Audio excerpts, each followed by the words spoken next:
So, welcome back. Today we are going to discuss an important topic for final year students, that is hernias. So, where is type of hernia, what are the methods of treatment, all those things we are going to discuss in this chapter on hernias. Okay.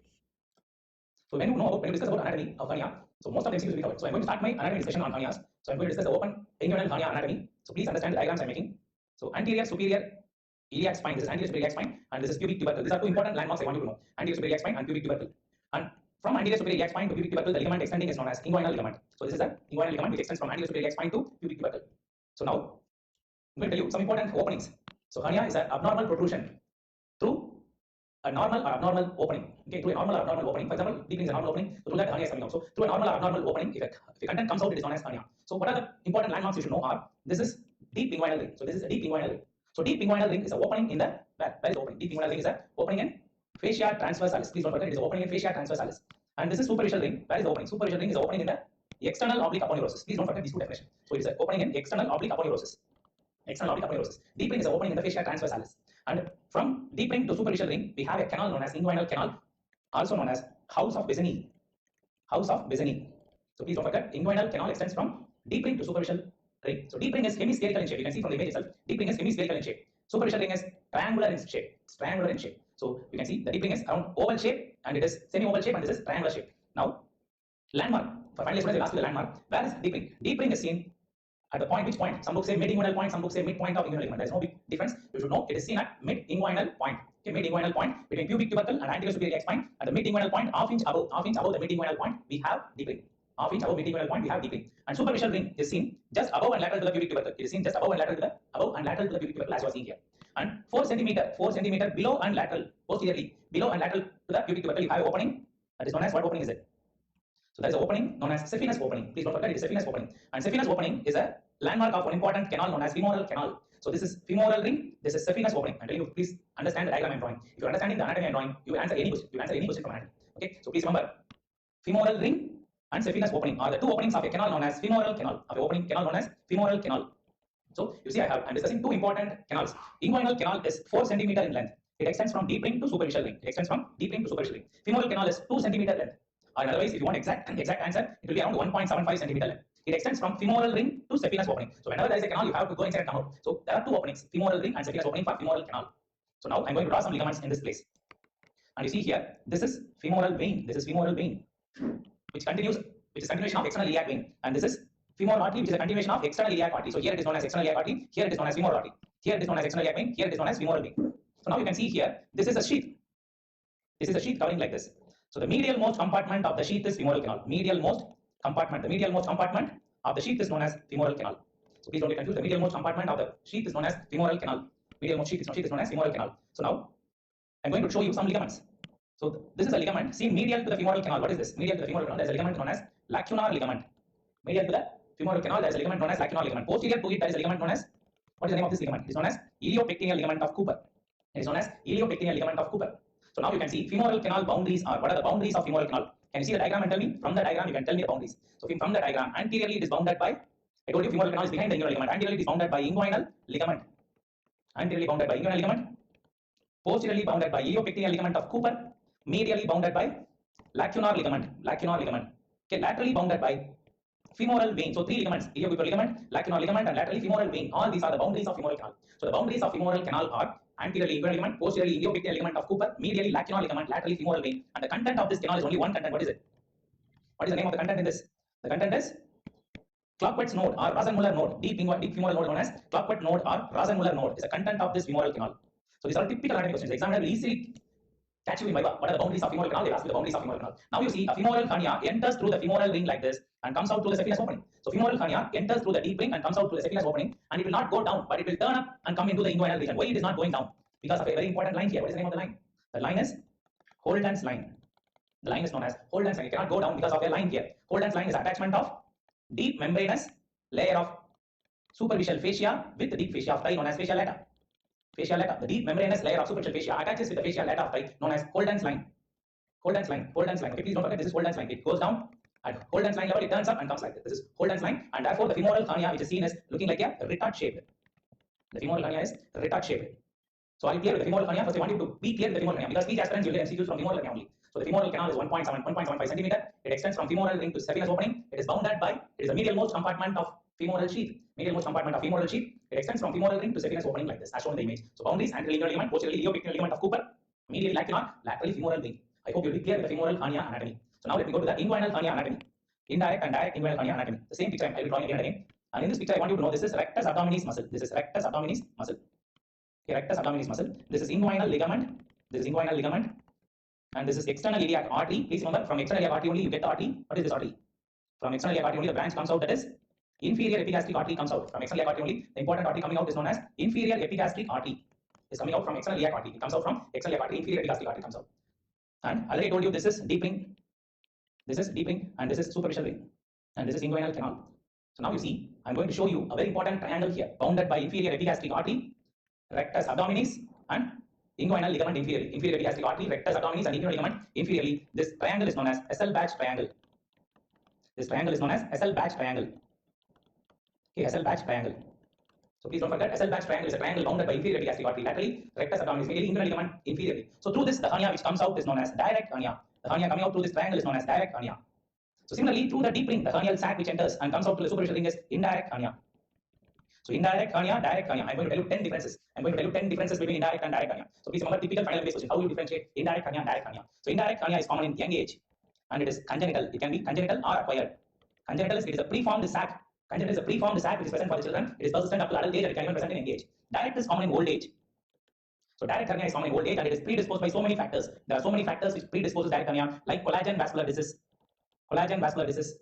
Okay, collagen vascular disease, smoking, and increased intra-abdominal pressure by means of many methods like having constipation, difficulty in micturition, patients with BPH problems. So whenever you increase the abdominal pressure or when there is a severe cough due to bronchitis or COPD, such patients also will get direct hernia. So direct hernia is mainly due to muscle weakness. That is why it is common in old age, and both indirect hernia as well as direct hernia is common in males. Both are common in males. So young males indirect hernia, old males direct hernia. So young males it is due to congenital preformed sac.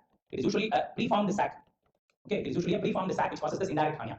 So please don't forget this point. Now coming to the second point, what is the through which the course of indirect and direct hernia? I'm going to tell you from the same picture you can answer. Course of indirect and direct hernia. Course of indirect hernia is it enters through deep ring and comes out through superficial ring, and hence it is pyriform shape. It is pyriform shape. And very important point is the sac is found where? In sac is found lateral to the inferior epigastric artery. Lateral to inferior epigastric artery, the sac is found. So this is very important point I want to remember. Sac is found lateral to inferior epigastric artery. Whereas direct hernia, the course is through the Esselbach triangle. It is through Esselbach triangle. And the shape is therefore hemispherical shape. Hernia comes out like this. It is hemispherical shape. Sac is found where? Sac is found medial to inferior epigastric artery. Medial to inferior epigastric artery. And please don't forget, when there is a question for final MBA students. So there is a cord structure which is going inside. Please remember there will be cord structures which will be going inside like this. So inside the inguinal canal there will be cord structures. There's a cord structure going inside the inguinal canal. I will tell you what is cord structure content and all later. Just remember there is a cord structure going to the testis. So in indirect hernia, the sac is seen anterolateral to the cord structures. Anterolateral to the cord structures. So sac is found anterolateral to cord structures. So typical anatomy question. Here the sac is seen posteromedial to the cord structures. So please don't forget these points. It is found posteromedial to cord structures. So anterolateral, indirect sac, posterior direct sac, posterior direct sac. So please don't forget this point also, indirect and direct. Indirect hernia, the treatment will be always we will do herniatomy.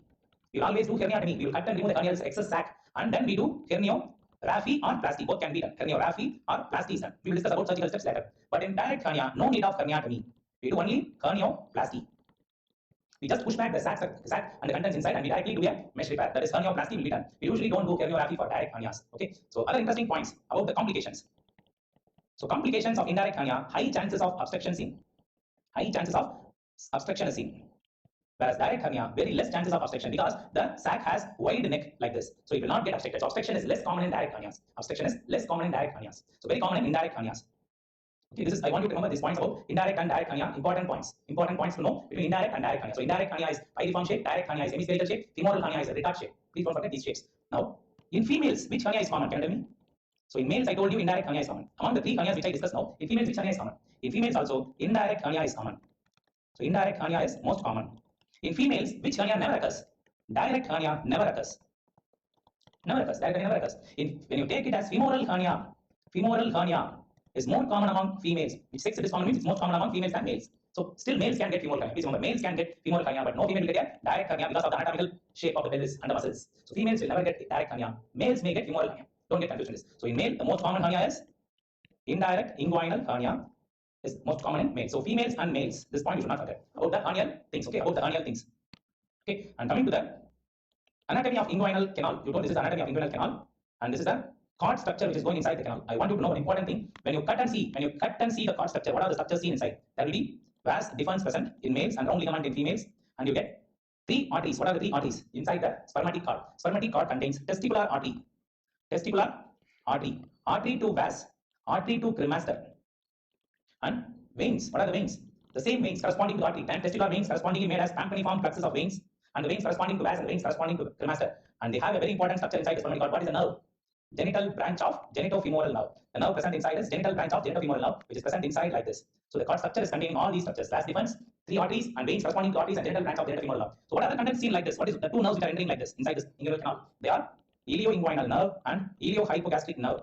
So ilioinguinal nerve and iliohypogastric nerve are also seen inside the canal. Please don't forget that the contents are ilioinguinal nerve and iliohypogastric nerve are seen inside the canal. So what are the contents of inguinal canal? These are the points you should never forget. Okay. So what are the contents in inguinal canal? You should not forget. So anatomy of hernia. Anatomy of hernia. So please remember, hernia is made up of mouth of the sac, and the narrowest part of the sac is neck. Then comes body and the fundus. This is fundus of sac, and this is body of sac. So mouth, neck, body, fundus. Can you tell me which hernia is known as neckless hernia? Neckless hernia without neck. That is direct hernia. Direct hernia has no neck. That is why it will not go for strangulation. Please remember, that is the reason it will not go for strangulation. It is known as neckless hernia, and it will not go for strangulation. Okay, so please don't forget this. And based on this, based on this sac presence, we have three types of hernias. For example, this is a patient. If the hernial sac comes up to the root of scrotum, the hernia is coming up to the root of scrotum, is known as vaginal hernia. It is known as vaginal or complete hernia. Coming up to the root of scrotum is vaginal, or coming to the base of scrotum, it is not up to the root, it is up to the base. It is known as complete hernia. When it comes only up to the root of scrotum, it is known as incomplete hernia. Incomplete hernia, it is also known as funicular hernia. So please don't forget other names of each type of hernia. Vaginal hernia is a complete hernia, funicular is an incomplete hernia, and then there is a hernia confined only to the inguinal region, not at all coming downwards. What is it? It is bubonocele. This is a repeat PG question. Hernia which is confined to the inguinal region alone is known as bubonocele. So vaginal is coming up to the base, funicular is coming up to the root, and bubonocele is confined to the inguinal canal only. And based on the contents inside, contents of inguinal hernia, the contents can be either bowel known as enterocele. The contents in a hernia can be enterocele or a omentocele. Nowadays there are many questions in clinical examination methods. So you have to, therefore, even if you are a teacher aspirant, you should know about the clinical questions. So enterocele is containing bowel. So if this is the hernial sac and if this is the bowel inside, how it will be reduced? The first part, initial part will be difficult. Initial part is difficult. But once it is going inside, because we are compressing the bowel against a tight neck, so once the gas goes inside, the bowel will slip and go inside easily. So later part is easily passed. Easily reduced like with a gurgling sound. Easily reduced with a gurgling sound. Please don't forget. Easily reduced with a gurgling sound. So initial part is difficult to reduce, but the latter part is easily reduced with a gurgling sound. Whereas in a omentocele, if there is a omentum present inside the sac, the initial part is easy. But last part is difficult because the omentum gets adherent to the fundus of sac. So last part is difficult. So this is one method we have to use to differentiate between enterocele and omentocele. So enterocele will have elastic consistency. Enterocele will have elastic consistency. Omentocele will have doughy consistency. So please don't forget, enterocele will have elastic consistency. Initially it is difficult to reduce, later it is easy to reduce with a gurgling sound. Omentocele has a doughy consistency. Initially it is easy to reduce, but finally it is very difficult to push in because of the adherence of the sac and the tip of the omentum. So it will be very difficult to reduce finally. So this point you should not forget, enterocele and omentocele. So at this point, let me tell you some clinical examination points based on PG level MCQs. So final years, you have a clinical examination video will be uploaded separately in a separate folder. So this is a clinical examination MCQ oriented point. I want you to know that MCQ oriented point. Okay, so let us assume this is a testis venous, and this is a deep ring, this is superficial ring, this is saphenous opening. These are the three things we need to know here. So in examination of hernia, the classical finding is we will get cough impulse. We will see cough impulse on examination of the patient. Cough impulse is present. It is a classical finding of reducible hernias. Cough impulse may be absent in irreducible or affected hernias, and then sedation. Sometimes you may not get a cough impulse, but cough impulse is classical in hernias. So the tests which are done for exams purpose are three-finger test. Three-finger test is also known as what? Known as Siemens technique. See, I'm going to keep my three fingers like this: index finger, middle finger, ring finger. So three fingers, I will make the patient lie down and I will compress the three openings. One finger for deep ring, another finger for superficial ring, another finger for saphenous opening. I will ask him to cough. If the impulse is felt at index finger, it is indirect hernia. In the middle finger, it is direct hernia. If it is in the ring finger, it is femoral hernia. That's how simple. So just think, if I'm going to keep three fingers, one finger on deep ring, another finger on superficial ring, another finger on saphenous opening, three fingers, that is known as three-finger test or Siemens technique.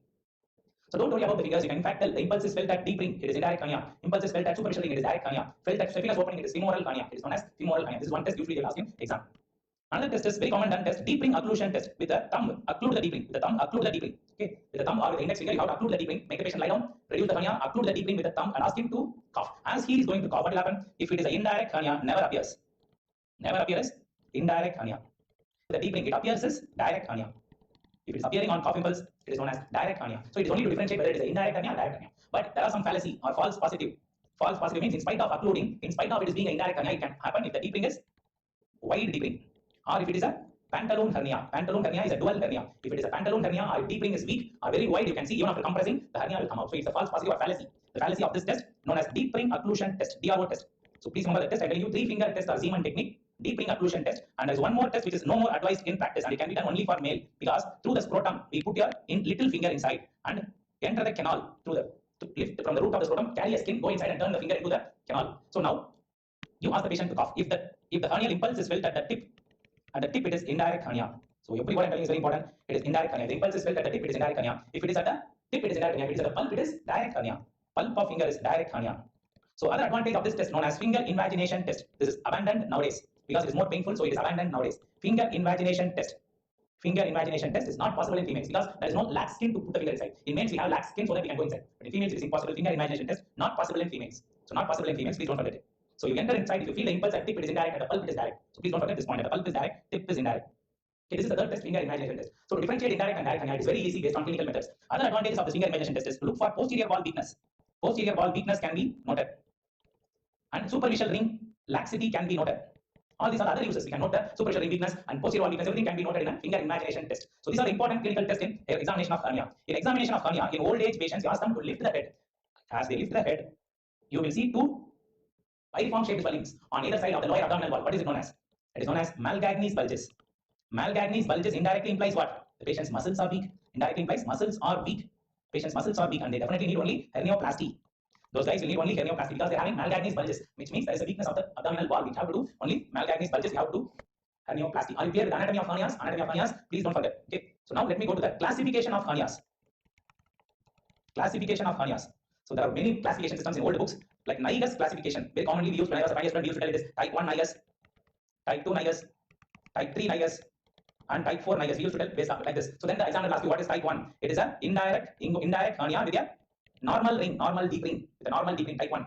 Type 2 is indirect hernia with a dilated ring, dilated deep ring. Type 3 is posterior wall defect, and there is a posterior wall defect. It is known as type 3.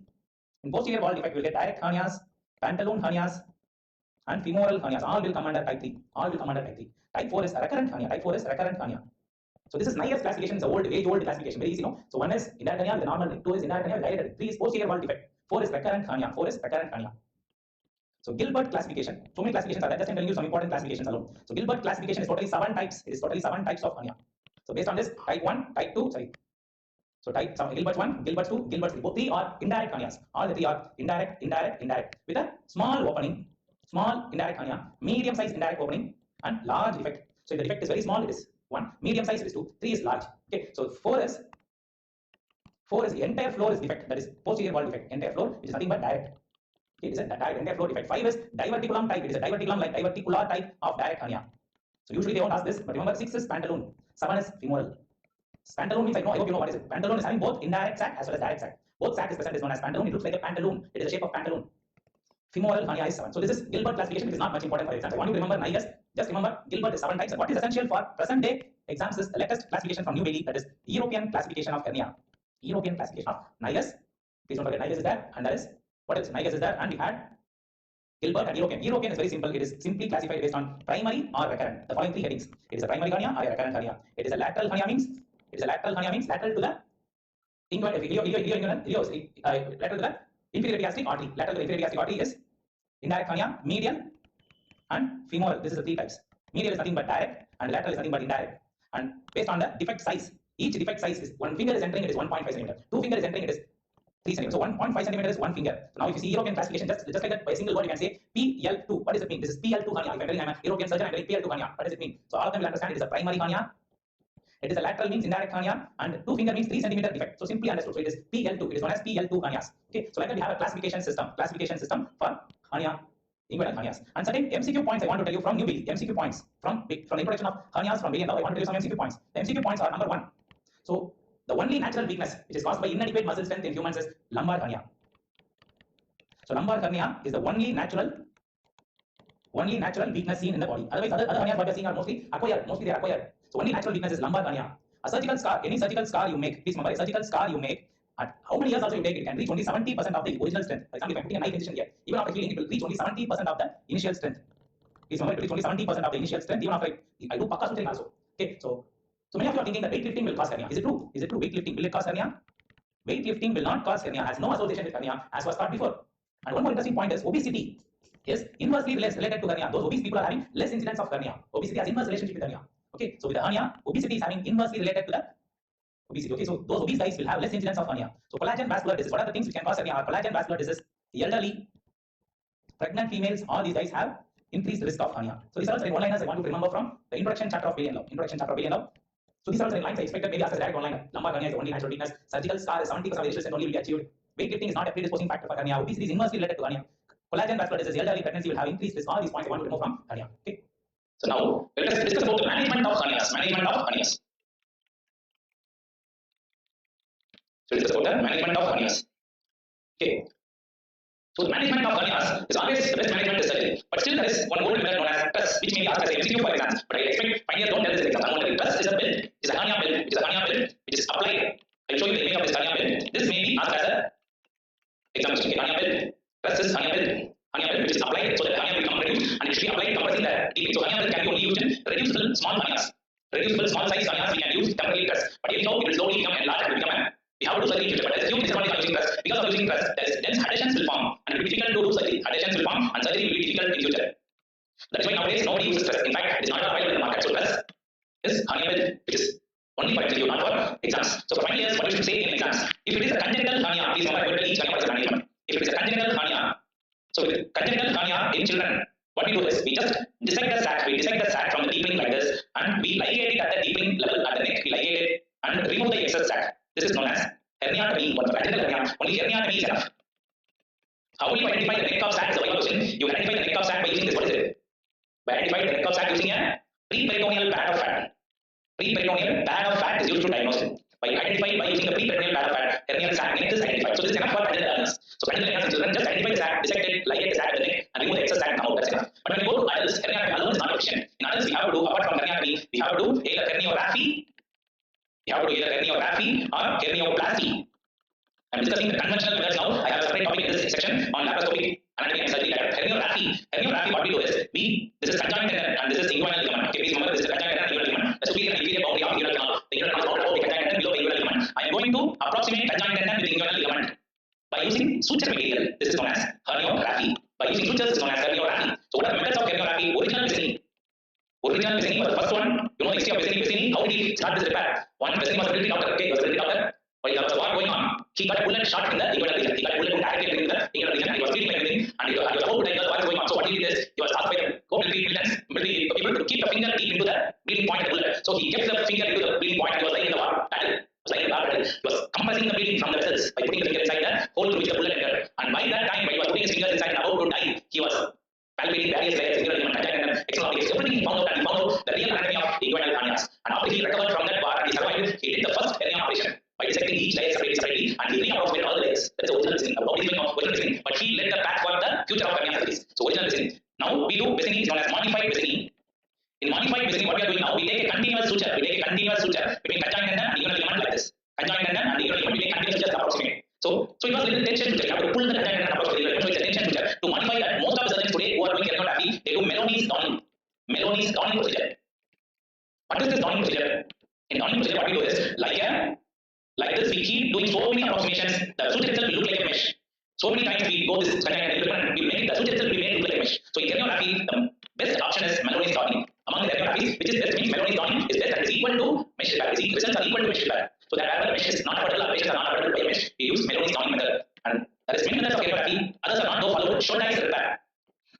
Shoulder-ice repair of herniorrhaphy, we will do double pressing of fascia transversalis.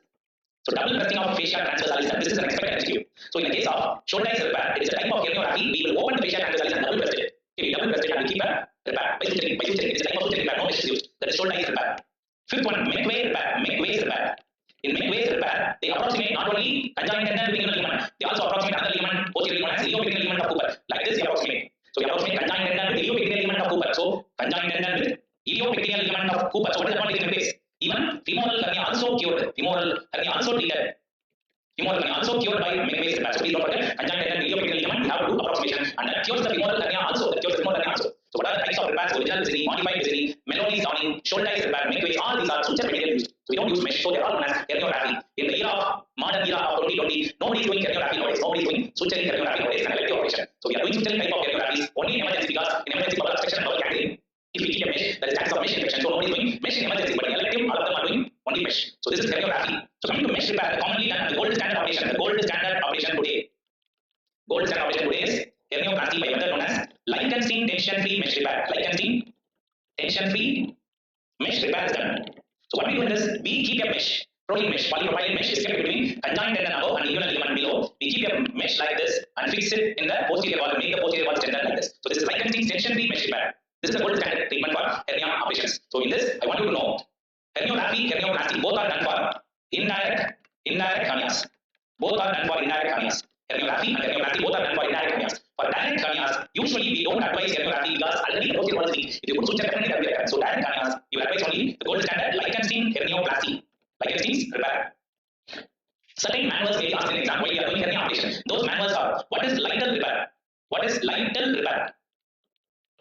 So what do you mean by Lytle repair in hernia operation? This is an expected MCQ. Please remember, if there is a wide deepening while operating, we narrow the deepening, narrowing of the deepening using proline sutures, narrowing deepening operation during like an IS type 2 hernia. I told you the deepening will be wide open. Such case we have to narrow the opening by means of Lytle's repair. Please don't forget this point. Tanner's slide. What is Tanner's slide? So Tanner's slide is a sliding incision made on the anterior rectus sheath. I told you in the morning, in the Visini herniorrhaphy, those days they used to do tight suturing between conjoined tendon and inguinal ligament. It is very tight. It gets the patient walking like this. During the time you walk like this because there is tight suture. So to avoid such tight suturing, so what some people do is they put a sliding incision mark, cut the anterior rectus sheath alone. Cut the anterior rectus sheath alone. This slide is known as Tanner's slide. This slide is known as Tanner's slide operation. So please don't forget, cutting the anterior rectus sheath is known as Tanner's slide operation. Please don't forget, these are the manuals during operation we do Tanner's slide. And I want you to know now next about the operations for femoral hernias. So femoral hernia surgeries. Now we are going to discuss femoral hernia surgeries. Is an expected MCQ topic for PG aspirants, and when you for PG aspirants, you will get questions mostly from femoral hernia, not from inguinal hernia. Inguinal hernia is basic, huge general topic. Okay, you should know the basics, but most questions come for you from femoral hernia. So I told you in femoral hernia, this is anteriorly inguinal ligament. So this is medially lacunar ligament. Please remember lacunar ligament. And posteriorly we have iliopectineal ligament of Cooper. And medially we have femoral vein. This is femoral vein. So now the hernia is coming out through this place. And the neck is mostly at the level of lacunar ligament. The femoral hernia is getting compressed. And all of you know femoral hernia mostly presents as obstruction. Most of the time they present as obstruction. Obstruction at the level of neck, at the level of lacunar ligament level. So what is the first step? While operating femoral hernia in emergency, our first step will be to cut the lacunar ligament medially like this. We have to cut it medially this way. One important vessel should be noted while cutting because patient may bleed torrentially. That vessel is present. What is the vessel that will be present here? In 20% of patients, this will be present. What is it? It is abnormal obturator artery. So while cutting the lacunar ligament, you should be very careful. You should not cut the abnormal obturator artery. It will be present on the medial border. Be careful with it. Okay, so we have to reduce the hernia content. Now the hernia is reduced, and now we approximate either with suture or with the mesh between inguinal ligament and iliopectineal ligament. We keep a mesh or sutures, anything you can do. So this is the treatment we do for femoral hernia. But in femoral hernia operations, going to anterior approach, there are 3 types of incisions made. If I make the incision like this vertically, I can easily approach a strangulated hernia. If I make an incision like this vertically, I can easily approach a strangulated hernia. This incision which I make is known as McEvedy operation. McEvedy's operation. Please remember the names of femoral hernia operations being asked in exam. McEvedy's operation is a vertical incision made so that it can be helpful to approach into the peritoneum. For example, if the bowel is gangrenous here, it can even open and go inside the abdomen also. You can put the incision, go inside and operate the hernia. So McEvedy's is mainly for strangulated femoral hernias. Another incision what we make is inguinal incision. Like inguinal hernia, we make incision and repair the femoral hernia. So inguinal approach is known as what? Inguinal approach of Lutyson. So inguinal approach of Lutyson. So the inguinal incision what we make is known as Lutyson approach. So McEvedy's operation is vertical incision made. Inguinal incision is Lutyson incision made. Okay, another incision made is by putting an incision on the groin crease. At the level of groin crease, we make low incision. There is low incision of Lockwood. Remember, low for Lockwood. So all these arguments are made. Baker Love is the excellent book to read research for hernia. If you read Baker Love for hernia, you will understand about everything about hernia. What is hernia? Everything understand from Baker Love. Please read Baker Love and yes, okay. So McEvedy's operation is a vertical incision made. Inguinal Lutyson is an inguinal canal, like an inguinal hernia incision made. Low incision is Lockwood. So 3 operations are there for femoral hernia. McEvedy, Lutyson, Lockwood. And Swartz gives a new treatment in which we go by a midline incision. By midline incision here, we go extraperitoneally and we go and keep a mesh. Extraperitoneally, we go and keep a mesh. So that operation is known as Henry's procedure. Henry's is a midline extraperitoneal femoral hernioplasty. This is what given as the treatment of choice in Swartz. So midline extraperitoneal femoral hernioplasty is known as Henry's procedure. Is explained in Swartz. It's explained in Swartz. We have to go midline extraperitoneal keep a mesh inside. That is known as Henry's procedure for femoral hernias. So that is about the surgical treatment of hernias. If I am explaining about surgical treatment of hernias, I should explain about Jane prosthesis reinforcement visceral surgery. What is it? GPRPS, joint prosthesis. Joint prosthesis. Joint prosthesis means I'm going to use a huge mesh, this much size, like a size of A4 paper. I'm going to use a huge mesh and I'm going to reinforce. I'm going to reinforce. Joint prosthesis, reinforcement, visceral surgery. Visceral surgery means nothing but this is abdominal wall. What I'm going to do is I'm going to go pre-peritoneally, like what we are going to do in future laparoscopy. We will go pre-peritoneally into this vein and keep a huge mesh like this. No suture, nothing. So dissect the hernia, reduce it, and keep a mesh inside. So then the abdominal mesh itself will prevent hernia going in like this. So such a huge mesh being kept inside. What is the name of this operation? What is the name of this operation? This is known as Stoppa's repair. Stoppa's repair. I yield for the aspirants. Stoppa's repair is joint prosthetic reinforcement visceral surgery. It is known as Stoppa's repair. So I'm doing some rarely done surgeries like Stoppa's repair. So Henry's procedure, though mentioned as a commonly done operation in femoral hernia as a treatment of choice, I have not done Henry's procedure so far. And Gilbert plug repair. Gilbert plug repair. So plug mesh is another type of mesh in which there is a defect. In that defect, we plug a mesh. We plug a mesh there. That's known as Gilbert's plug mesh repair. When there is hernia, we plug a mesh into the hole. So that is Gilbert's plug mesh repair. So please don't forget Gilbert's plug mesh repair. So to complete with this, I will always explain about meshes used and tell you mesh everywhere. So mesh and materials in hernia. Mesh and other materials in hernia, I have to explain you in detail. So I have to explain about the mesh and other materials in hernia. So just remember, mesh can be divided into two types. The mesh which is like this. What is it? The mesh which is like this. Small gap in between that is known as net. Looks like a mosquito net mesh. So I'm going to explain about mesh for the next 10 minutes. High topic for super specialty aspirants and for these aspirants because this is only from yellow. No other book has this. Another is net mesh, another is sheet mesh. Looks like a sheet. There is no gap. That is looking like a sheet. Since it is looking like a net, it allows what? Some tissues to grow in the gap. So some tissues will grow in the gap and it easily adhere to the host tissue. Adherence is easy. Hence, if you want to get good, so just fix it, or just with the abrasion itself, you will fix it. Okay, fixation, yes or no, can you can fix it with the sutures and staples, or even if you don't fix, no need to, because with the friction itself, it will adherent. But sheet mesh, adherence is not there, because it is a smooth sheet. Adherence is not there. Therefore, always fixation is must. It is always fixation must. It will not allow the tissue to grow because there is no gap. There is no gap, and therefore fixation is must to prevent mesh migration. To prevent migration, we must do fixing. So please don't forget, there are two types of mesh: net mesh, sheet mesh. Net mesh is of two types: woven mesh, knitted mesh. Woven mesh and knitted mesh. So it is a commonly seen mesh. What you are seeing in your hospital is a net mesh. I'll show you the picture of net mesh soon. So please don't forget, net mesh may or may not need a filter, but woven mesh always needs a sheet mesh, always needs a fixation to do. And materials in mesh. What are the materials used for mesh?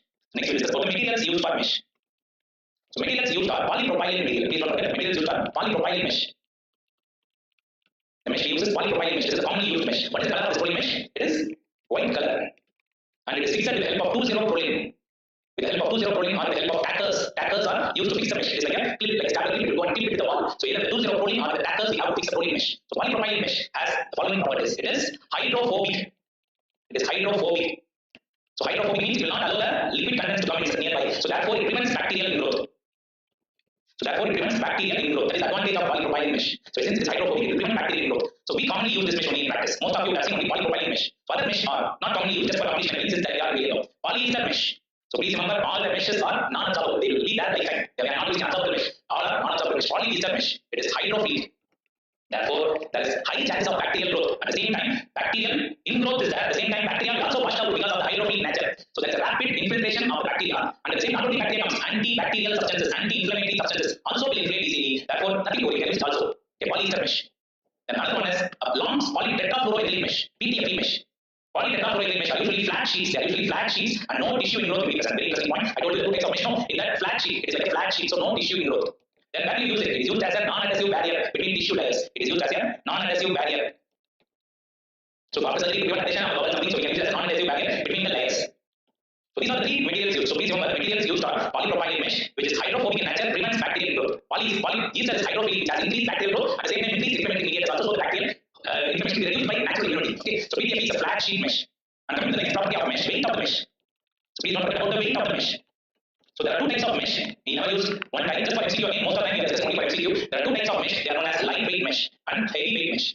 So lightweight mesh is less than 40 grams per meter square. Heavy mesh is more than 80 grams per meter square, which is best for patients. Which is best mesh, lightweight and heavyweight. So what you are seeing in your hospital is, please remember what is joint catheter. So what is joint catheter? You know that is a lightweight mesh. So lightweight mesh has advantage, better integration, better tissue integration. It has better tissue integration. There are larger pores. And therefore less shrinkage and better comfort for the patients. So better tissue integration is that there are larger pores, less shrinkage, better comfort. So I cannot tell about heavy, it is just opposite. So heavy mesh is not used nowadays because it is having so much of contracture. It will go for contracture. So nobody is using a heavy mesh. All of us are using 40 grams per meter square lightweight mesh. And there are some new meshes coming up nowadays known as biological mesh, which is used directly on the bubble. Usually the major thing you worry about mesh is if you keep a mesh, the bubble will come under, will get added. So there is one mesh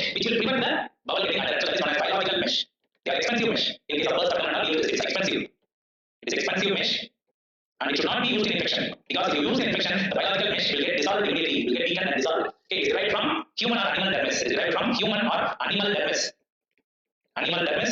It is derived from bovine pericardium or from the common question porcine submucosa.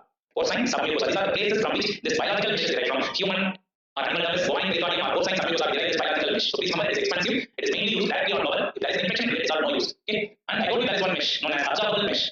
Usually the meshes are non-absorbable. Absorbable mesh. Absorbable mesh is mainly used for temporary closure of abdomen. So temporary closure, that is first term, temporary leak the mesh. So temporary closure of abdomen we use this. What is this mesh made of? That is MCQ. That is the student exam. Temporary closure we use this. It is having no role in hernia repair. It is not used for hernia repair. Not used for hernia repair. So then what is it used? It is mainly used for temporary abdominal closures and it is made of, that is question, polyglycolic acid. I think it is made of polyglycolic or polylactic acid fibers. So it is nothing but Vicryl mesh. We used to call it as Vicryl mesh. Okay. So please don't forget absorbable mesh.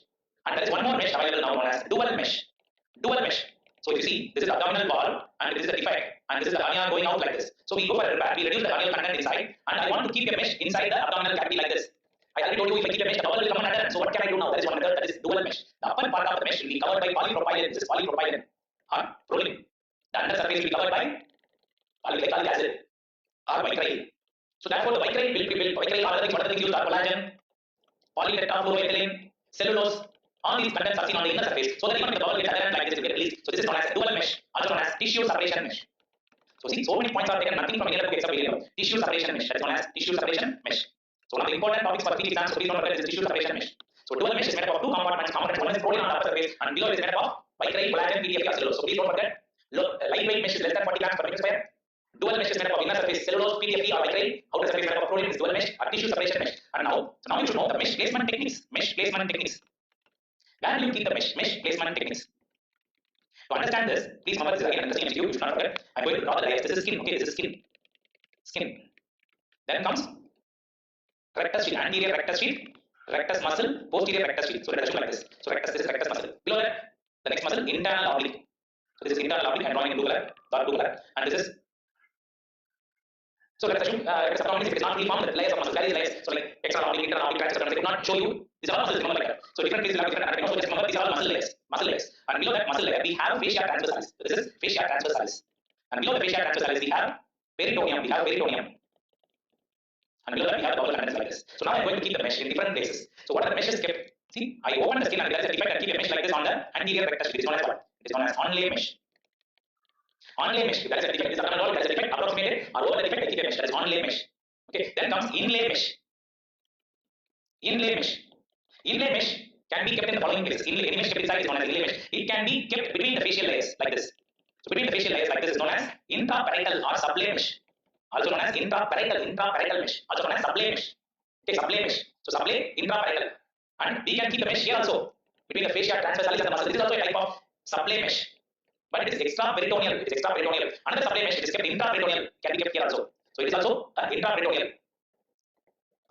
Intraperitoneal mesh. So what are the meshes we keep are, when you keep the mesh outside the abdominal wall, it is onlay mesh. Inside the abdominal wall, we can keep the mesh is known as inlay mesh. It can be divided into intraparietal mesh between the muscles. So please remember the word intraparietal. Intraparietal means between the muscles.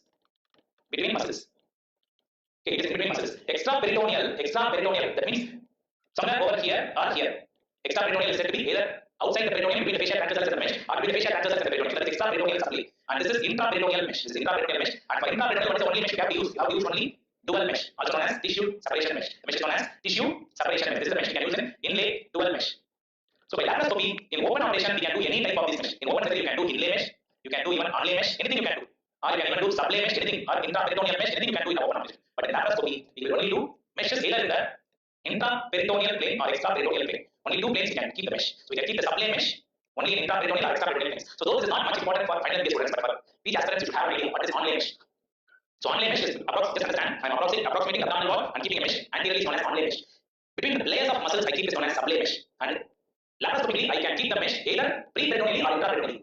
Preperitoneally or extraperitoneally I can keep mesh, or intraperitoneally I can keep mesh. Intraperitoneal mesh will be mostly dual mesh. Okay, so for example, if there is a defect like this, I'm going to keep a mesh. How many centimeters I should overlap the defect? I should not keep a mesh this much size. I should have a mesh which should at least 2 centimeters, which should at least overlap 2 centimeters, and ideally it should be up to 5 centimeter overlap. So if there is a defect, we should have overlap at least 5 centimeters. You have to overlap at least for 5 centimeters. Please don't forget, this is a line from here. Overlapping of the mesh, onlay mesh, or inlay mesh over the defect should be at least 5 centimeters. Okay. So now I will show you the PowerPoint. So anatomy of hernias, we have discussed the inguinal canal anatomy. It extends from deep ring to superficial ring. It is house of Besini. The length of this canal is 4 centimeters. Okay.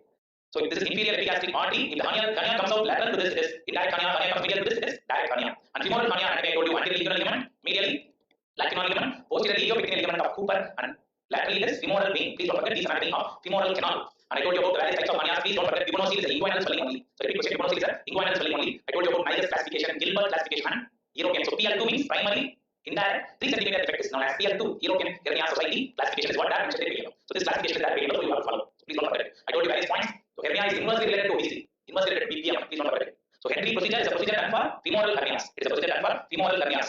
It is a midline extra peritoneal femoral hernioplasty. So now I'm going to discuss a few points about the complications of hernia. This is one complicated hernia. You can see this is a irreducible hernia. This is an irreducible hernia. It is not obstructed, but it is irreducible. And you can see this is an obstructed. This is an obstructed hernia. This is an obstructed femoral hernia in this female, and this is irreducible hernia. So let me now tell you what is the difference between these two. Between these two, I will explain you. I will show you that. Or points, I will explain you about the differences between the various complications of hernia. Irreducible hernia means the hernia is not going back inside. So the hernia is usually when the patient lies down or manually it can be reduced. If it is not going inside probably because of adhesions or some reason, it has come out and lying. It is not emergency, but you have to plan surgery. It is not emergency, but you have to plan surgery at the earliest. Then comes when this irreducible hernia suddenly gets obstructed, that is known as obstructed hernia. Obstructed hernia is an emergency or not? Obstructed hernia is an emergency. You have to do immediate surgery. It's an emergency. Immediately you have to do that. Otherwise, what will happen? If you are not going to operate, you will go for a strangulated hernia. What is the difference between obstructed and strangulated? I hope you all very well know. In obstructed hernia, the bowel is viable, but in strangulated hernia, the bowel is non-viable. The bowel is non-viable. So in the case of obstructed hernia, what you must do is, I will give you the protocol. Immediately open the hernial sac by a non-liquid incision, by a inguinal incision. You have to make a inguinal incision like this. Put your inguinal incision. Open the sac at the fundus level and let out the toxic fluids out. Toxic fluids should be left out. You have to open the fundus and let out the toxic fluid let out. And now look for the viability of the bowel. So after getting out the toxic fluid out, next step is we have to cut the constriction point. It is usually at the deepening level. We have to cut the constriction point. Okay, remove the constriction point. Now the bowel will get easily reducible, or you can retract the contents out, and you can see what the viability of the bowel can be seen now. Now you can see the viability of the bowel. So viability of the bowel can be seen. So viable bowel will have what are the findings? It will have mesenteric vessels will be having what finding? How to say the bowel is viable? Mesenteric vessels, pulsation is present, number one. So to say the bowel is viable, the mesenteric vessels have pulsation, and the peristalsis is present. Peristalsis is present, and mesenteric vessels are viable. If the mesenteric vessels are not pulsating and the peristalsis is absent, or the bowel is looking bluish, you are suspecting the bowel may be cavitous. What you will do immediately? Immediately keep a warm pad on the bowel. Warm pad is kept on the bowel and give 100% oxygen and see what happens. Give 100% oxygen. The bowel color returns, peristalsis returns, pulsation returns means reduce the content and do herniorrhaphy. And then do herniorrhaphy. So usually don't do hernioplasty in these cases because there is chances of infection. This is the protocol in the management of obstructed hernia. I want you to remember the protocol in the management of obstructed hernia. Let me show you the image of one obstructed hernia is operated on back. So let me show you one interesting hernia repair we have done. So see this case, this is a lady now shown in the image, is a lady having an obstructed femoral hernia. See, immediately you open the hernia by McQD approach. McQD incision I'm making. You can see the bowel is bluish color. On opening, I'm reducing the narrowing. I'm reducing the narrowing. You can see I'm opening the sac. So after opening the sac, the bowel looking a little dusky. I'm keeping, see the bowel looking a little dusky, and now I have kept oxygen. It's returning normal color. So I reduced it and I have repaired the femoral hernia by a McQD approach. So this is a completed McQD operation for a femoral hernia. Okay, so please don't forget this operation of McQD. So like that, obstructed hernias, how to manage this? By putting an incision like this, we put a long incision. If it is irreducible hernia, we can go with a small incision. But if it is obstructed, we have to put a long incision and reduce the contents. Open the sac first before reducing the contents. This is obstructed femoral hernia. So this is a main case question. You can see the press. They show you the press for hernias. So you can edit this as main case question, press for hernias. And this is a mesh. This is what type of mesh? This is netted mesh. It is a netted mesh. So I told you about the various meshes. Netted meshes are open or netted. Sheet meshes will have no opening, so it will need fixation. And about the types of synthetic mesh, I told you polypropylene mesh has no antibacterial properties, but hydrophobic nature prevents bacterial growth. So please don't forget highlighted FCQ points. So lightweight mesh is less than 40 grams per meter square. Lightweight mesh has better tissue integration. Please don't forget this highlighted point. So biological mesh is derived from human or animal dermis or porcine submucosa. They are expensive. Okay, so they are expensive. Absorbable mesh is made of polyglycolic acid. It is used for temporary abdominal closure. And this is a dual mesh. You can see inner layer will be coated with bicyclic or polytetrafluoroethylene, and outer layer is rolling. So it is dual mesh or tissue separation mesh. So what is the methods of mesh placement we discussed? And for example, if this is a defect in hernia, you have to go and keep a mesh like this up to 5 cm. We should overlap on all margins. Minimum 2, at least up to 5 cm is possible. Minimum 2, maximum 5 cm we should do overlapping of the defect. So what are the complications of hernia surgery? It's not a big topic. Just surgical site infections can happen. The most common nerve injury is lateral cutaneous nerve of thigh. So most common nerve injury laparoscopic hernia is lateral cutaneous nerve. Open hernia is ilioinguinal nerve. Ischemic arteritis can happen, or serious complications. Injury to vas can happen, and recurrence is most common in direct hernia near the floor. So these are the complications of hernia surgery. The most common nerve injury is the repeat. Most common nerve injury in open hernia is ilioinguinal nerve, and in laparoscopic hernia is lateral cutaneous nerve. Okay, we will discuss about laparoscopic hernia later. So I hope you are clear with this introduction of inguinal hernia and femoral hernias. We'll stop here and go to the next topic. Stop.